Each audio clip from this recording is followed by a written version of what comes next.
My motto has been for the last 20 years is how much can I actually do to separate myself and to create value, not just for my company, but for my career? And what does it take to just work that much harder or to create a couple additional concepts that other people haven't thought of? That to me is where the gold lies. Hi, everyone, and welcome to the Don't Do That podcast. I'm your host, Kelly Waltrich, and today I have with me Ryan Marcus from Binah Capital. What's up, Rye? Hey, Kel, let's do this. Oh, my gosh. All right, guys, we've had 2 false starts. We've recorded twice. Neither of them happened, so this is our 3rd try. That means it's going to be amazing for you. So let's get started. Let's start, Ryan, by giving everybody an overview of Binah, the firm, your role, and how you ended up there. Yeah. So thanks, Kelly, and obviously I'm grateful to be here. I've listened to a bunch of your previous recordings with industry friends and folks that I look up to. So was really excited to have the opportunity to be here with you today. You're amazing. Your team's amazing, and I'm just incredibly appreciative. So to start off, I serve as Chief Business and Engagement Officer for Binah Capital. For those of you that don't know what Binah Capital is simply Binah Capital is a financial services enterprise that owns and operates a network of industry-leading firms that empower independent registered investment advisors. In a nutshell, we're a national broker-dealer aggregator, and what Binah specializes in is delivering value through offering an innovative, hyper-friendly model, making it optimized for independent RIAs that navigate today's financial landscape. So we own and operate a network of what's referred to in the industry as a friendly broker-dealer. We're not just a provider of offering tools. We partner with those RIAs as a trusted ally and try to deliver structure, flexibility, and solutions in order to continue allowing our network to be competitive in the market. Awesome. And I think you said you have 2,000 advisors across 3 firms? There's about 2,000 advisors in our network. There's about 500 independent wealth management unaffiliated RIAs that we're currently supporting. That's equivalent to about $300 billion in oversight, and that is spread amongst or across 3 independent broker dealers. Some of them you folks may have heard of. The first and foremost is Persh Kaplan Sterling, also known as PKS. The second, that's out of Albany, New York. The second is Cabot Lodge out of Illinois, and the third is World Equity Group, also out of Illinois. Okay, right. So this firm brought you on. It feels like that's a decision made because they're looking for some kind of transformation. Maybe I'm wrong, but I know you well enough to know that that's probably the case. So give me a sense of what we're looking at for Binah over the next couple of years. Why are you there? What are you doing? What change are we going to see? Sure. So my current CEO, Craig Gould, likes to say that his responsibility in running a publicly traded firm is to really to go as wide as possible, right? To create as much opportunity for shareholders and the folks that are involved in this business as possible. The best way to explain what we're doing is really to understand about going deep. My joining Binah allows the organization to bring themselves kind of back into being front and center of all things interesting within the wealth management space. Of course, with M&A being so prevalent in the RIA space, there's always going to be an interest in capitalizing on those opportunities, right? We've got a great network of about 500 independent RIAs in which we have an existing relationship. So we're going to, look to potentially partner with many of those independent wealth management firms and provide them with some additional resources so that they can focus on what they do best, right? Serving clients well and in growth. In addition to that, as this industry continues to expand, our perspective is, giving the average wealth management RIA an opportunity to compete with some of the enterprise level wealth management firms that exist, right? As an independent firm or as a network of independent firms, Binah Capital has the capacity and the flex to be able to go out and negotiate enterprise level or large corporate level agreements with fintech firms and practice development and practice management solutions and compliance organizations, and bring that to the forefront, right? As a smaller independent RIA that might be aligned with one of our broker dealers, gaining access to insight and some of the benefits that we're able to provide to them is going to be huge. Right. In addition to that, we all know that the brokerage side of wealth management is continuing to slowly die for those that own their registered investment advisory firm.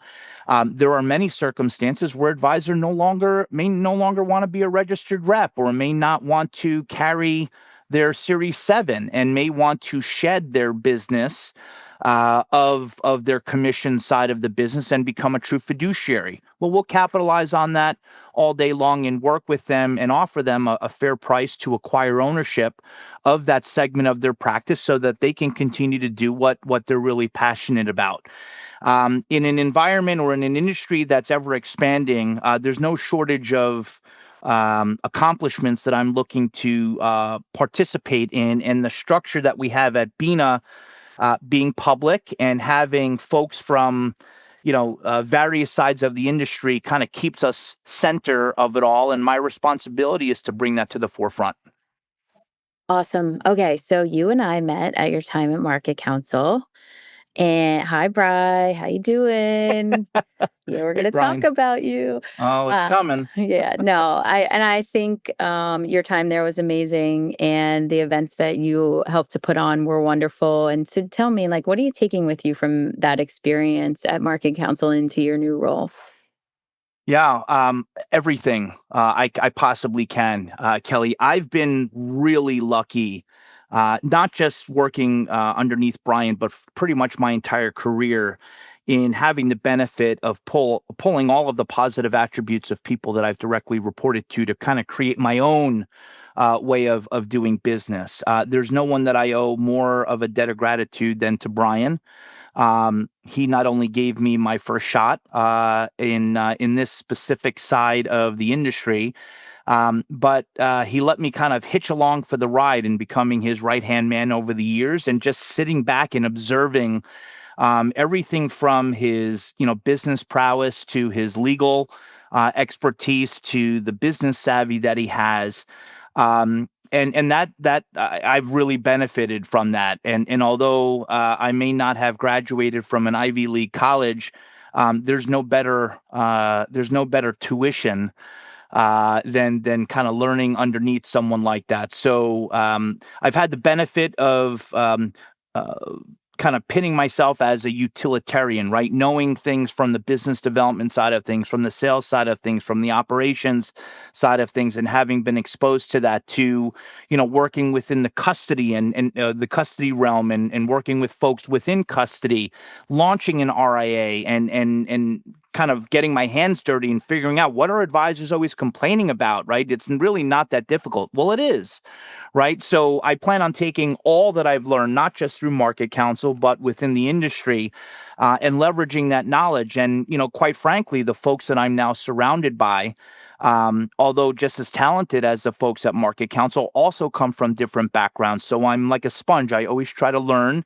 and leverage the knowledge that any one of my colleagues has for the greater good, right? And that ultimately, for me as a shareholder, the shareholders for Binah, because I work for the parent organization that's public. Great. You know what I love about this industry is that everybody's backgrounds are a little bit wild to how they got here. So I know that you have an interesting path to financial services. Tell everybody a little bit about that. Yeah. So, my career started off as a student athlete, and I was lucky enough to make it to the professional realm of baseball. My career there, though, was short lived. as I needed career-ending surgery, which would never allow me to get back onto the baseball diamond again.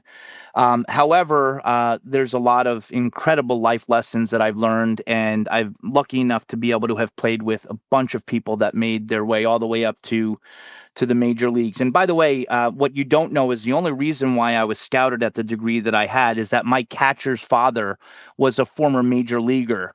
And he happened to have been an assistant coach in my high school team. And every time I pitched, it just happens to be that he would call his scout friends to come look at his son catch. So I naturally would be looked at. It wasn't that I was so incredibly special. It was that I was just very lucky. And that's usually what the name of the game is. It's not how well you play. It's mostly about who you know. Once the baseball career ended, I ended up working for my mom, of all people, part-time. My mom owned a small mom and pop travel agency. And, long story short, I had filled in doing some office work for her one day when she had one of her favorite or largest travel leisure clients come in. The gentleman was an executive at Fujifilm and was planning a vacation for his family. And he had just intermittently had said to her that he needed to go to Narita, Japan for business. And Fuji was in the midst of negotiating their kind of corporate travel contract with their corporate travel management agency, and he wasn't able to secure a first-class ticket round trip. That around 1999, the year 2000, was the beginning within the travel industry of what we call the consolidation industry, where my mom looked up the retail fare to Narita, right, on Japan Airlines or JAL. Retail was about $22,000 round trip. So my mom picked up the phone and made a few phone calls, and I saw her working behind her computer.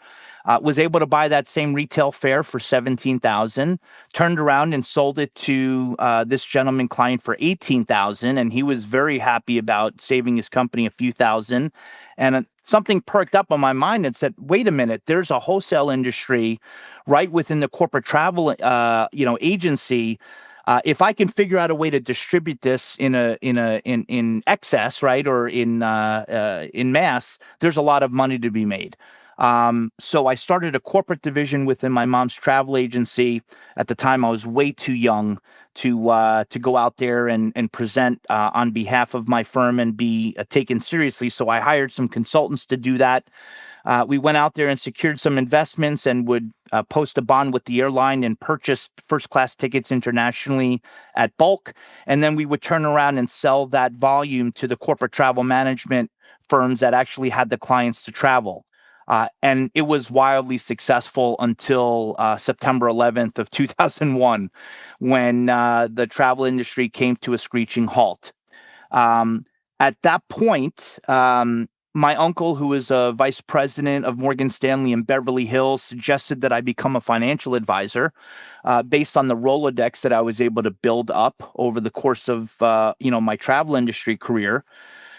And I listened to my uncle Michael and became a producer at Morgan Stanley and Red Bank. And whether it be a combination of grit and or luck, I ended up bringing on a somewhat celebrity client that gave me kind of a shot as a financial advisor.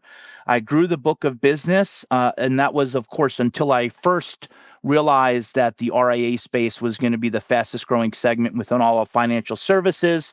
And I gave up a pretty significant financial advisory career just to kind of be on the front end of what is now, of course, a wildly successful registered investment advisor sector within financial services. So that was about 20 years ago now.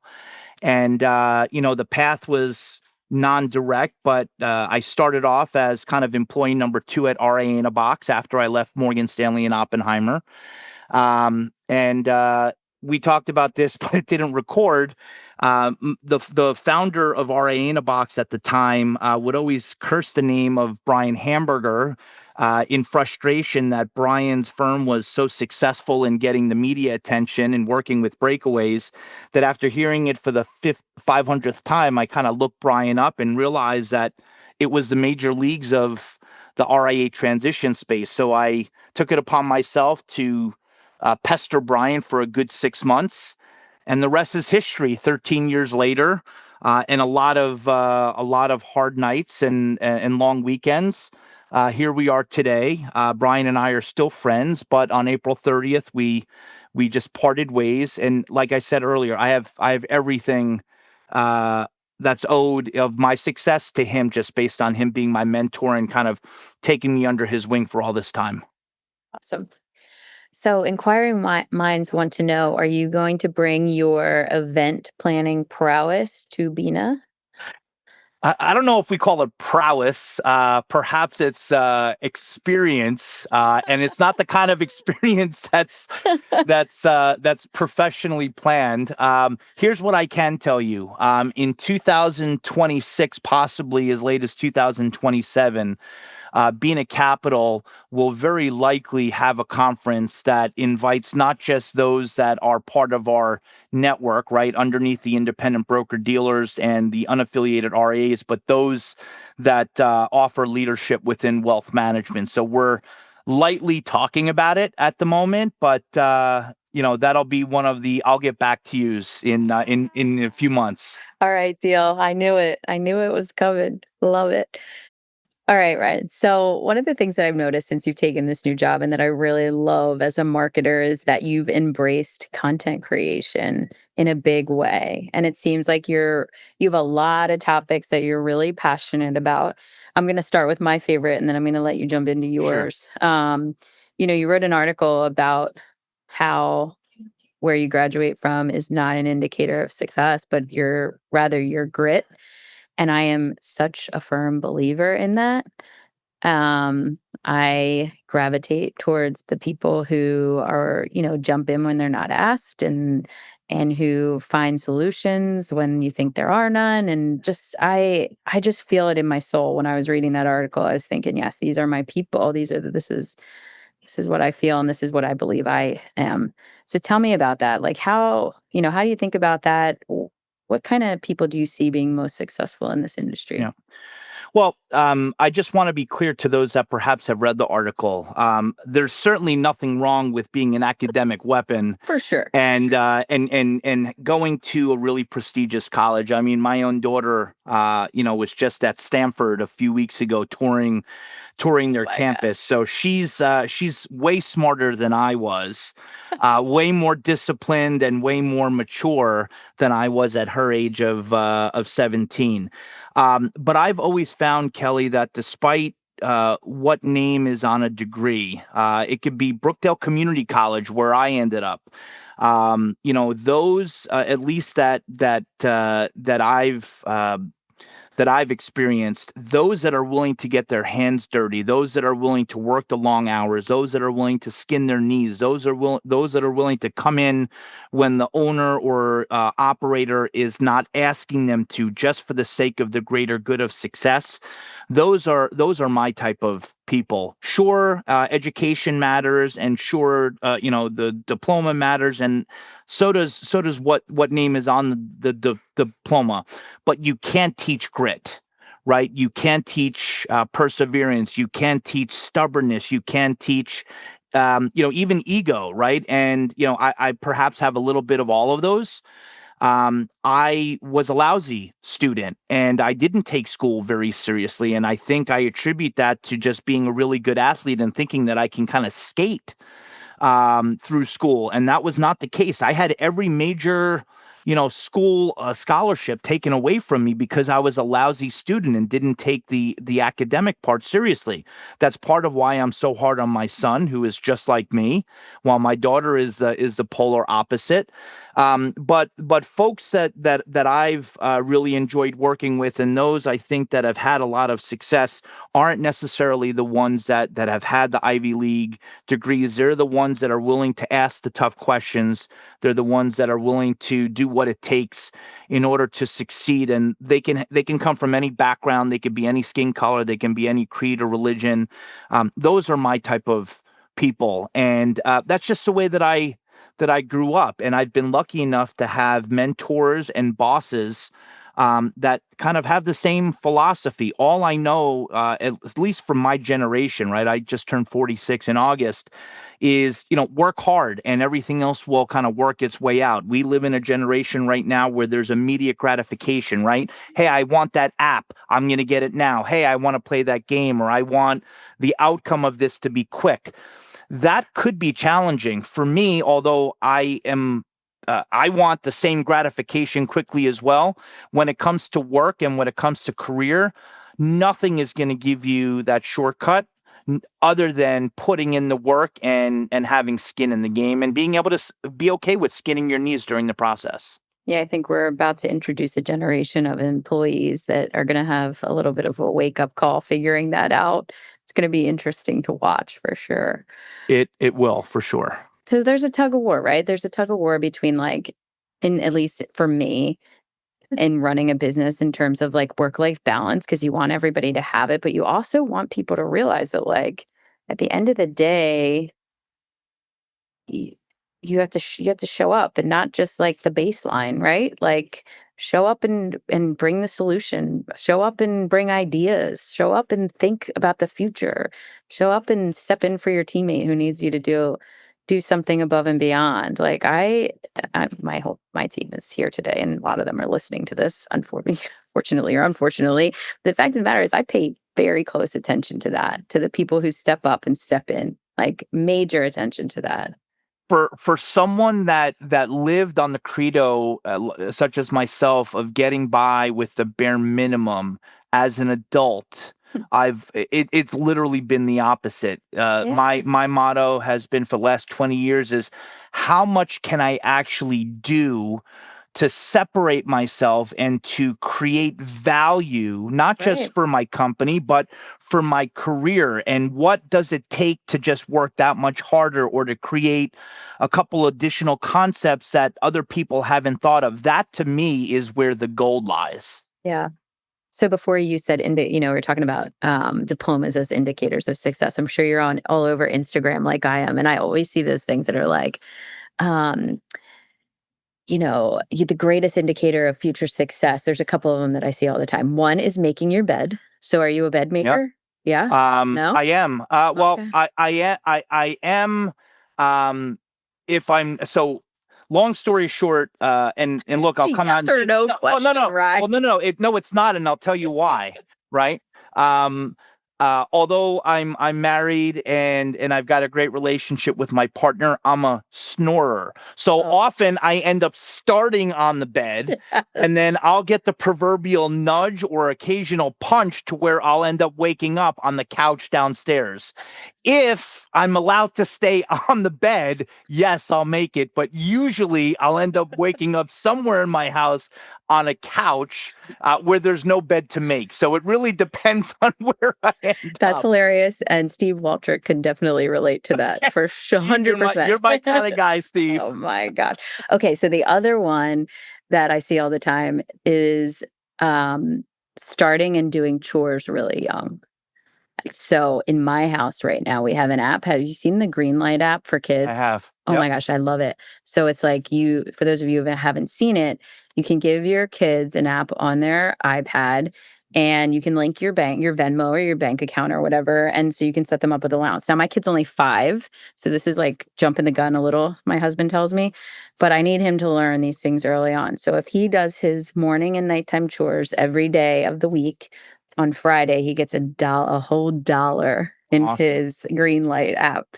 So that's what I see. I see if you make your bed and if you are given chores at a really young age, they are better predictors of success.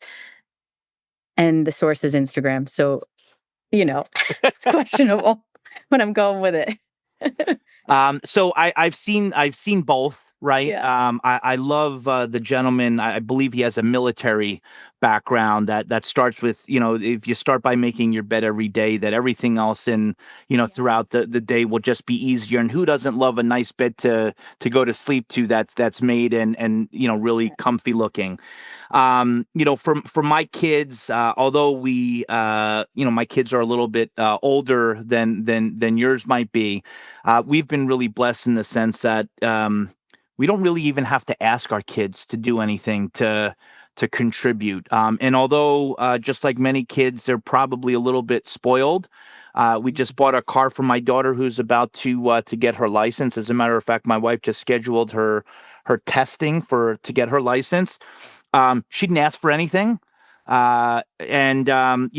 a lot of kids these days, they have demands. They won't drive this type of car. They want that type of car. My daughter, God bless her, is just incredibly mature for her age, and she's always willing to contribute, but nothing compared to my son. My son is the first to volunteer and raise his hand and first to help, and so we're just really lucky from that perspective.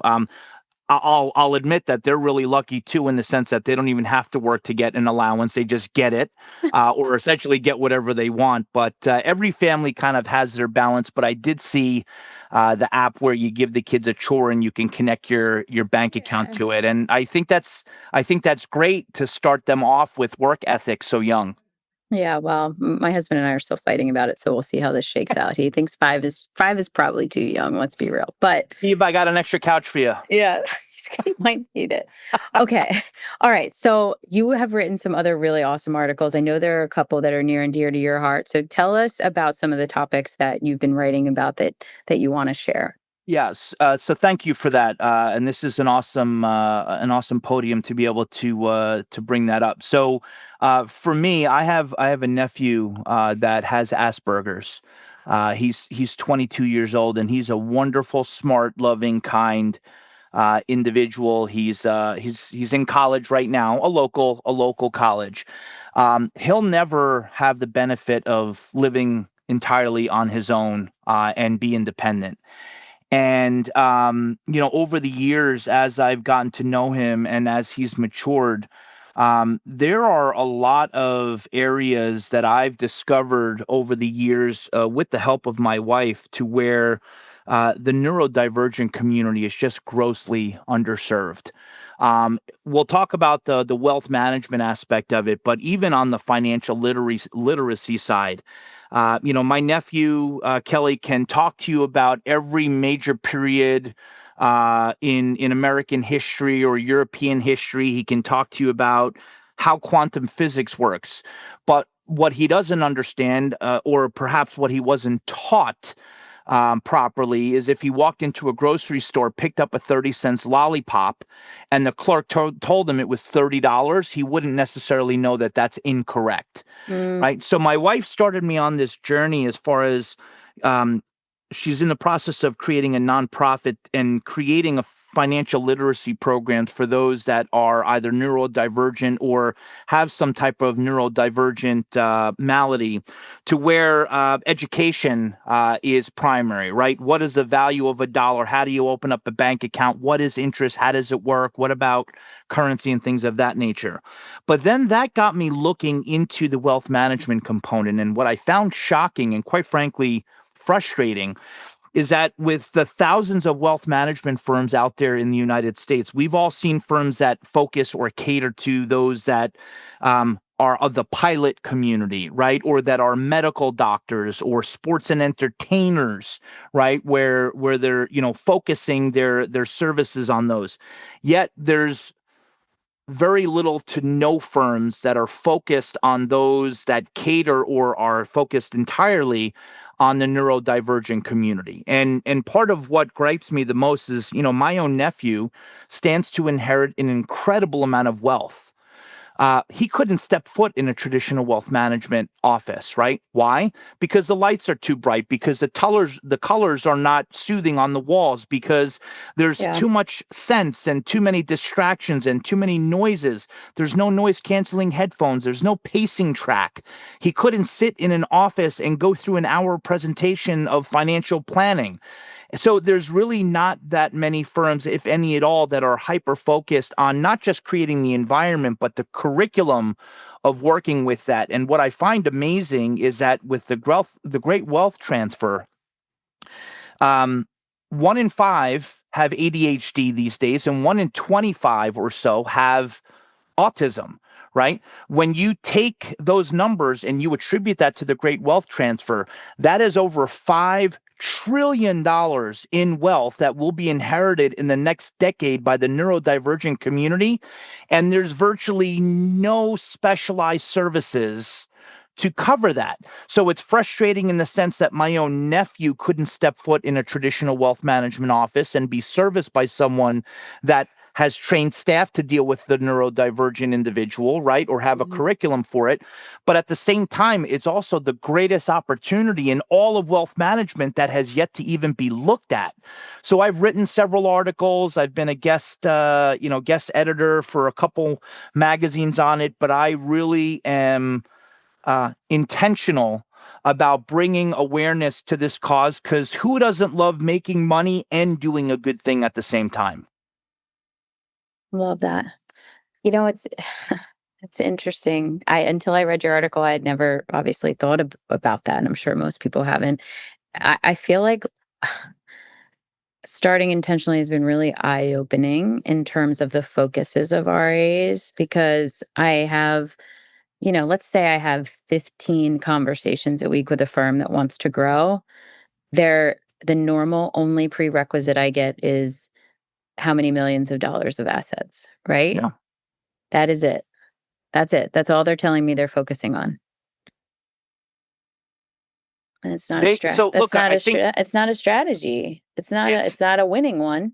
it's not. Look, there's nothing wrong with wanting to cast as wide net as possible, right? I think what business owners have to do is identify, first and foremost, what they're incredibly passionate about.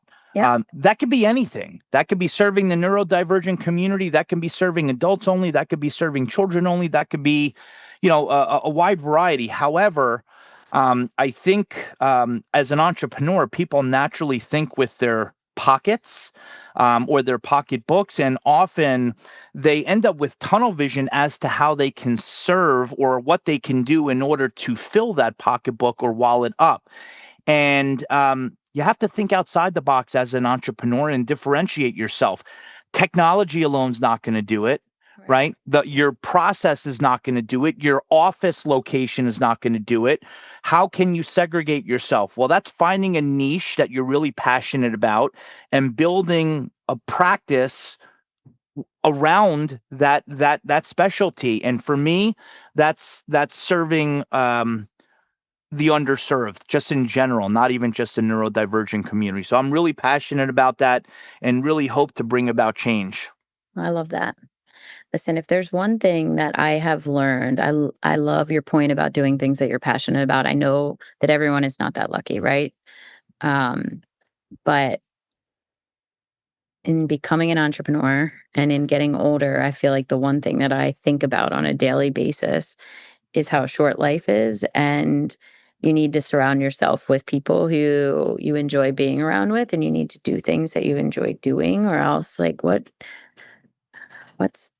I don't know. I know it just sounds so funny. It sounds so cliche, but it is the truth. Like everybody's like, "Well, who do you want to work with it intentionally?" I'm like, "Well, people I like." Yeah. I have Yeah. no better answer. They're like, "Well, do you want how about $100 million raise? How about $1 billion?" I'm like, "I don't care.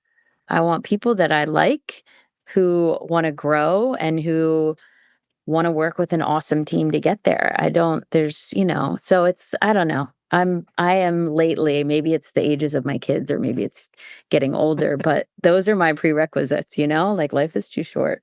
So from 45 through 55, the commitment that I gave to myself is every year I'm going to create an additional non-negotiable when it comes to my life that I'm not going to acquiesce no matter what the circumstance is. Yep. Right. So each and every year, and look, as we get older, we recognize much more clearly what we like and what we don't like, right? It's wonderful to work with people that you like and have, I've heard, of course, firms saying we have a no a whole client policy. Great. If that's what you enjoy, why would you want to deal with someone or have to serve someone that you don't enjoy their company of? So my rule is to create a new rule each and every year over the next 10 years. And if I can do that and stick to it, or anyone for that matter, I think they'll be in great shape. I love that. I have a list of non-negotiables in my phone. I always have. That is how it's led me to some crazy decisions, but we'll If talk you're about willing to that share them at over some point, maybe shoot me a text or we'll share that over a deal. cocktail. I have some ideas too, but Yeah, yeah, we I should don't know do what's going to end up making the next nine. But we'll talk about that another time. All right, that sounds great. All right. So here we are, Ryan. The premise of this show is that we learn better from our mistakes. And everybody I've had on the show has told me that they've made endless ones. And so what are we not doing today? Yeah.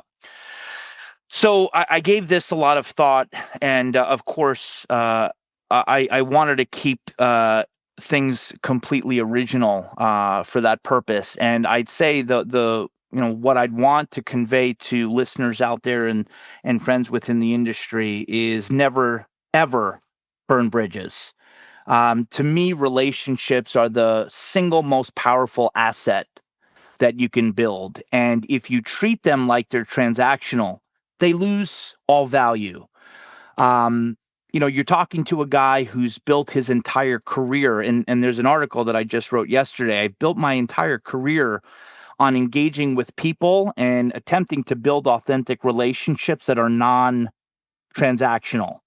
And over time, those relationships have really compounded into opportunities that I never could have scripted. And um, there are times back when I was younger where I've burned those bridges, and those bridges have come back to haunt me, or they've denied an opportunity that I thought either myself or my firm was well positioned. But the minute that you treat relationships like they're transactional, it loses all of its authenticity. So, if I were to give one piece of advice, it's always to protect and preserve relationships at all costs, because you never know when you're going to need to leverage them, or you never know when they're going to come back and reignite an opportunity that you didn't even perceive existed.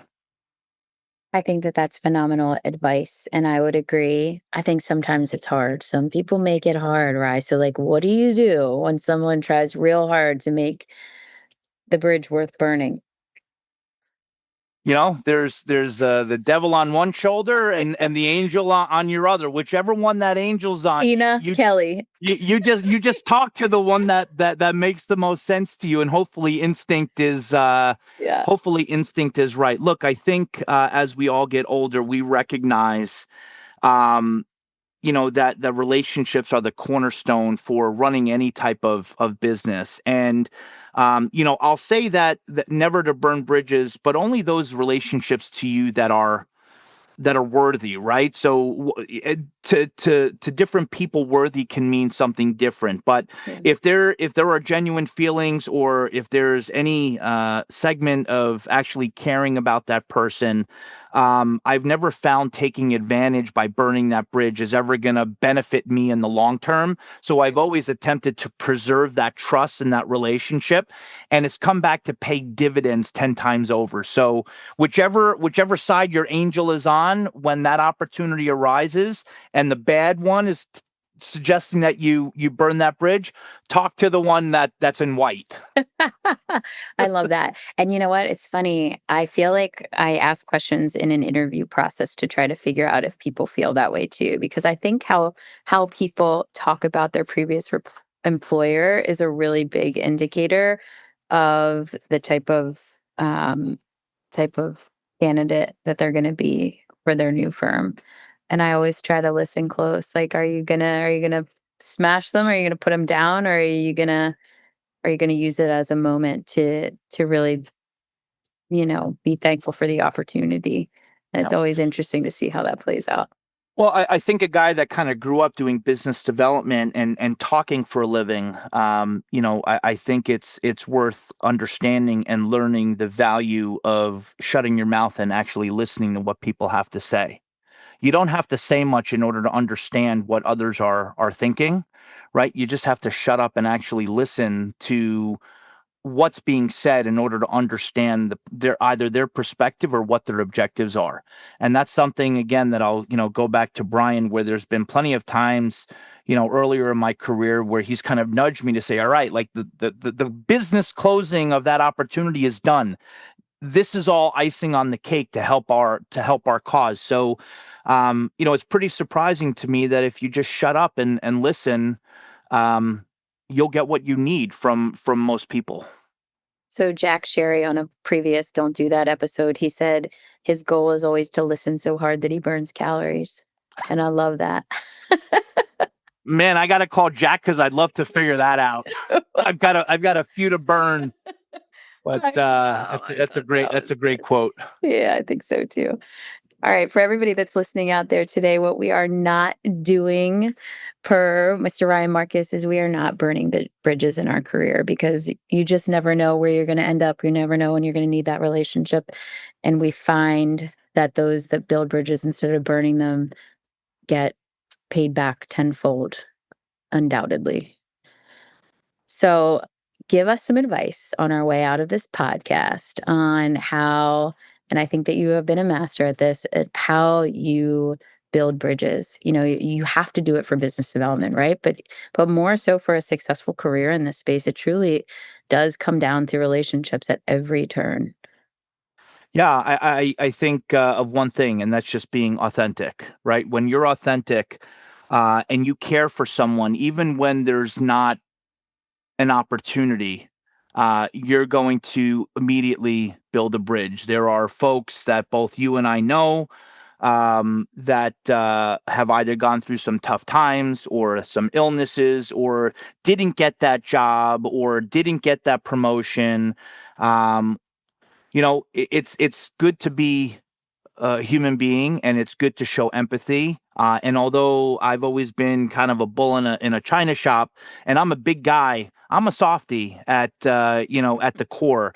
And the secret to my success in building relationships is to always care, even when there's not an opportunity, because that's as I stated before, and I'll requote myself. That's where kind of the gold lies, is being authentic and genuinely caring about people. Even when there's nothing to gain, that's being authentic, and people resonate with that, and that's always served me well. Love it. Being there and caring when there's nothing to gain. You heard it here, guys. Relationships are everything in financial services and in life. So that's right. We're not burning bridges today. All right, Ryan, I've really loved having you on all 3 times, all 3 recordings that we did today. Hopefully this one made it, but it's been an honor for me, and I appreciate the opportunity, and it was a lot of fun to chat. Thanks so much. I wish you the best of luck in your role, and I can't wait to figure out lots of ways that we can spend some time together. So thanks for today. Mutual. Thanks, I'll talk to you soon. Bye, Ryan. You got it. Bye-bye. Thanks so much for tuning in. If you enjoyed today's show, subscribe to be notified when new episodes become available. And please consider giving us a 5-star review on Apple or Spotify. This podcast is sponsored by Intentionally, a financial services growth engine design consultancy and agency. If you want to learn more, please email me at kelly@growintentionally.com. Thank you again for listening, and check back to hear what we're not doing next. The information covered and posted represents the views and opinions of the guest and does not necessarily represent the views or opinions of Kelly Waltrich. The content has been made available for informational and educational purposes only.